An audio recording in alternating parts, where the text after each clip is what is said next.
انت اهلاوي ولا زملكاوي؟ زملكاوي طبعا. زملكاوي. كل الامراض دي ما لازم اكون لا حول ولا قوه. اعمل ايه طيب؟ ايه بقى؟ ايه عايشين بقى مع نفسنا. زعلان؟ مش ما بقتش ازعل. لا والله خدنا عزه كده فعلا. امال اقول لك على حاجه يا ابراهيم. ليه؟ طب بس الزمالك واخد كونفدراليه السنه. نعم فن. واخد كونفدراليه ماشي. عارف مش مشكله تاخد كونفدراليه. امال ايه المشكله؟ اقول لك هيزعلوا مني. هم مين؟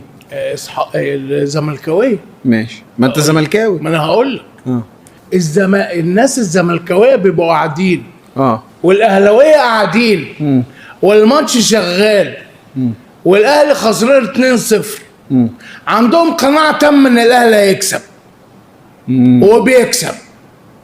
الزملكاويه غالبين 3-1 وقاعدين عاملين كده هنخسر دلوقتي حتى لو لا انت جواك احنا هنخسر.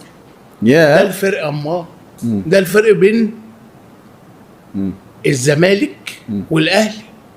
انا بقول لك بمنتهى الامانه، واسال اي حد زملكاوي يقول لك زي ما يقولوا ويطلعوا ويردوا على بعض. مفيش، هو قاعد يا رب الماتش يخلص بقى للدرجه دي. ايوه مفيش ثقه.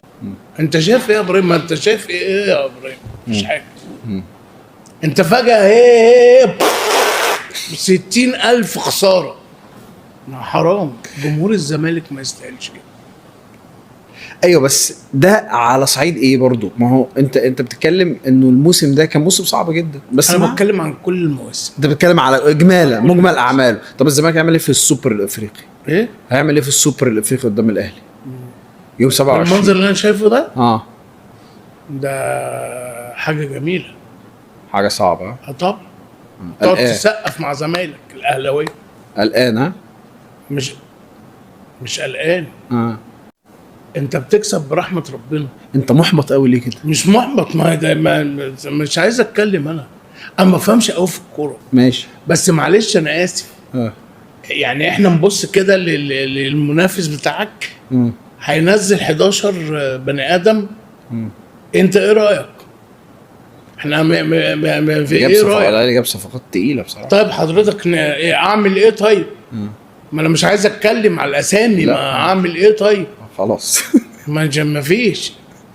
يعني من حلاوه الروح انا يعني الجمهور بزعل عليه. غلبان. زملكاويه غلبانين.